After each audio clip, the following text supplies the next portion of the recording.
Hi friends, ఈ design అయితే black sorry మీద వేసాను కదండి.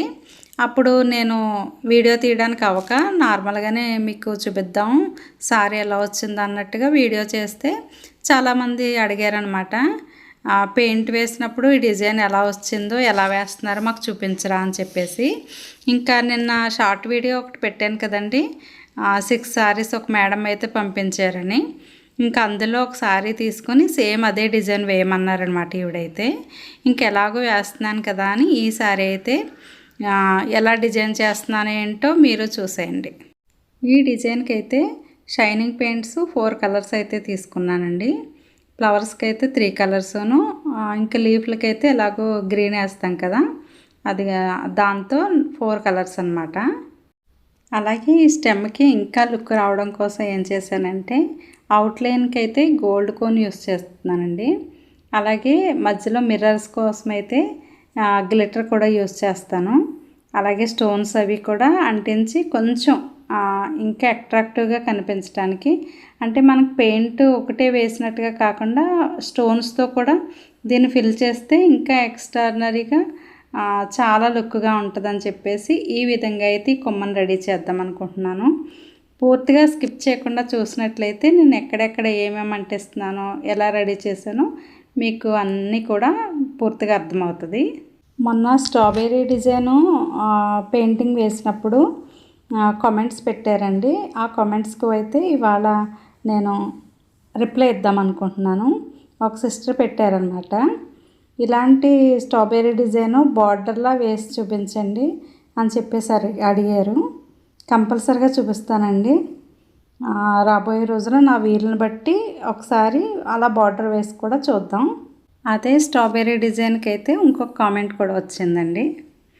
అదేంటంటే, చూసే వాళ్ళకి స్ట్రాబెర్రీ లుక్ వచ్చింది కానీ నాకైతే ఫ్లవర్ మొగ్గల్లా అనిపించినాయి అని చెప్పేసి ఆ సిస్టర్ పెట్టారనమాట.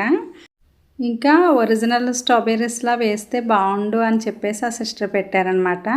ఇది జస్ట్ నా ఒపీనియన్ మాత్రమే, మిమ్మల్ని ఇబ్బంది పెట్టాలని కాదు అని చెప్పేసి కూడా ఆవిడ పెట్టారండి. నిజంగా సిస్టర్ మీకు చెప్తున్నాను, మీరు నన్ను ఏమాత్రం ఇబ్బంది పెట్టలేదు. నాలో ఉన్న మైనస్లు కూడా మీరు అలా మధ్య మధ్యలో చెప్తా ఉంటే నేను ఇంకా ఇంకొంచెం సరి చేసుకోవడం, బూస్ట్ అవ్వడం అన్నదే జరుగుద్ది కదండి. దాని గురించి మీరు అసలు ఇబ్బంది పడద్దు. మిమ్మల్ని నా సిస్టర్ లాగే, ఎందుకంటే ఎవరు కామెంట్ పెట్టినా మన సబ్స్క్రైబర్స్ అందరినీ కూడా నా కుటుంబంలాగే భావిస్తాను. కాబట్టి మీరు ఎలాంటి సజెషన్స్ అయినా ఖచ్చితంగా ఇవ్వండి. అయితే స్టెమ్ కింద వేస్తున్నాం కదా శారీ మీద అన్నట్టుగా నేను దాన్ని ఇలా వంపించి చేశానండి. మామూలుగా శారీ అంతా ఒక్కొక్క స్ట్రాబెర్రీలా వేసేస్తే కనుక రియల్ స్ట్రాబెర్రీలాగే వేతును. కానీ మీరు అన్న తర్వాత ఒక ఐడియా వచ్చిందనమాట, స్ట్రాబెర్రీ గుత్తుల్లా వేయవలసింది అనిపించింది అనమాట. పోన్లేండి, మరొకసారి ట్రై చేద్దాం. ఎప్పుడు పెయింటింగ్ వేస్తూ పెయింటింగ్ డీటెయిల్సే మీకు చెప్తున్నాను కదా, ఇంకా మీకు కూడా అలా చూస్తా అవే మాటలు వినాలన్నా బోర్ కొడదు కదా అన్నట్టుగా నాకు తెలిసిన కొన్ని మంచి మాటలు మీకైతే చెప్పాలనిపిస్తుందండి. నా మనసు కనిపించిన విషయాలైతే మీతో మాట్లాడదాం అనుకుంటున్నాను. మీ అందరికీ కూడా ఎవరో ఒకరికైనా ఉపయోగపడద్దన్న ఉద్దేశంతో ఈరోజు మన టాపిక్ వచ్చేసి ఉమ్మడి కుటుంబాలు ఎందుకు తగ్గిపోతున్నాయి అన్న టాపిక్ గురించి అయితే మాట్లాడుకుందాం. అసలు ఉమ్మడి కుటుంబం ఎందుకు తగ్గిపోయాయండి? ఒకప్పుడు ఒకే కుటుంబంలో అందరూ కలిసి ఉండేవాళ్ళు కదా. ఇప్పుడైతే ఒకే ఊళ్ళో ఉన్న మనసుల పరంగా చాలా దూరంగా మారిపోయారు. ఇంకా చెప్పాలంటే ఉద్యోగం కోసం వలసలు వెళ్ళిపోవడం, ఇంకా వ్యక్తిగత స్వేచ్ఛ కోరుకోవడం, ఇంకా సమయం లేకపోవడం, ఇవన్నీ కుటుంబ సభ్యులు మధ్య దూరాన్ని నెమ్మదిగా పెంచేసాయండి. ఇంకా ఈ మొబైల్ ఫోన్స్ వచ్చాక అయితే కుటుంబ సభ్యుల్లో మాటలు బొత్తిగా తగ్గిపోయాయండి. ఒకే ఇంట్లో ఉన్న ఒకరి కోసం ఒకరు సమయం ఇవ్వడం బాగా తగ్గిపోయింది. అసలు మా చిన్నప్పుడు వచ్చేసరికి పగలంతా మగాళ్ళు అయితే మా చేలోకి వెళ్ళి పొలం పనులు చేసుకునేవాళ్ళు. ఆడవాళ్ళు అయితే ఇంట్లో పనులన్నీ, ఇంకా ఇప్పుడైతే మిక్సీలు, గ్రైండర్లు ఇవన్నీ వచ్చినాయి, కానీ అప్పటి రోజుల్లో అయితే పిండి రుబ్బుకోవడం, ఇంట్లో పనులు చేసుకోవడం ఇలా అన్నీ ఉండేవి కదా. అవన్నీ చేసుకుని సాయంత్రం అయ్యేసరికి చక్కగా 5 గంటలు అయ్యేసరికి అందరూ కూర్చొని పిల్లలు పెద్దలు మంచి చెడ్లన్నీ మాట్లాడుకునేవారండి. అప్పుడు నిజంగా ఆ రోజులే బాగుండేవనిపిస్తుంది నాకు చాలాసార్లు అయితే. ఎందుకంటే అప్పుడున్న ఆనందం ఇప్పుడైతే లేదు అని అనిపిస్తుంది.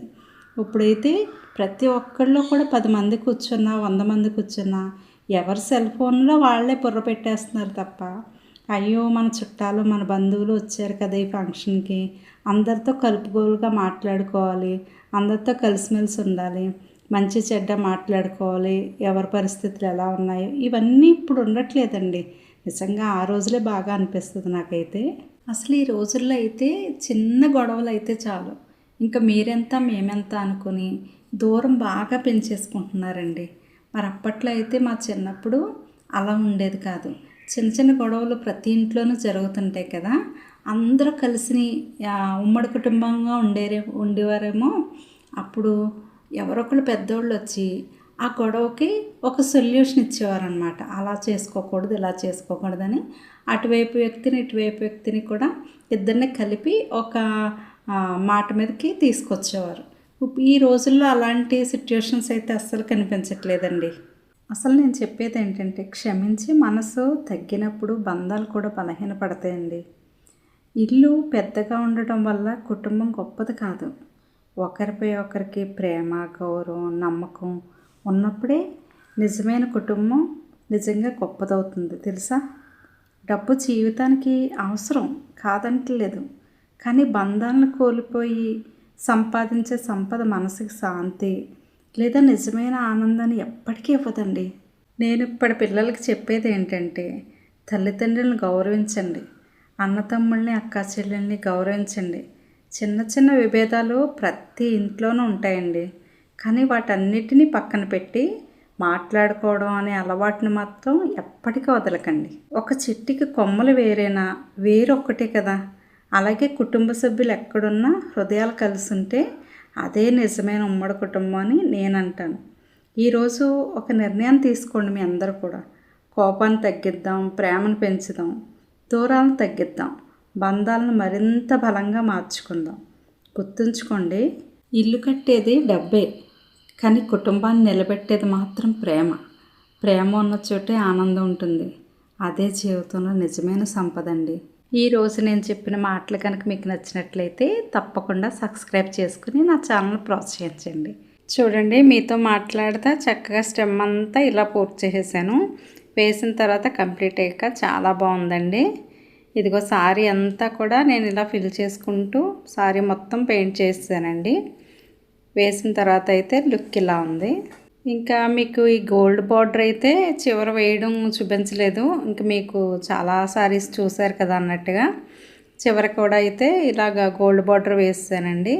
పళ్ళుకైతే కొమ్మని కొంచెం పెంచి కొంచెం రిచ్ పళ్ళు వచ్చేటట్టు ఈ విధంగా అయితే పొడిగించి వేసాను అనమాట. ఇలా సింపుల్గానే మధ్యలో అయితే స్టెమ్స్ ఏమీ వద్దన్నారండి. సేమ్ బ్లాక్ శారీ లాగే ఇది కూడా వేసేయండి అని చెప్పేసి అన్నారని ఆ విధంగా వేసేసాను. హ్యాండ్స్కి అయితే మటుకు ఈ విధంగా అయితే ఒక్కొక్క స్టెమ్ ఇచ్చానండి. మొత్తం ఫుల్ శారీ అయితే ఈ విధంగా ఉంది. ఎలా ఉందో మీకు ఎలా అనిపించిందో తప్పకుండా కామెంట్ చేయండి. అలాగే మీ అందరికీ కూడా ఈ వీడియో నచ్చినట్లయితే కనుక హైప్తో పాటు లైక్ ఇవ్వడం మాత్రం మర్చిపోవద్దు. Thank you for watching.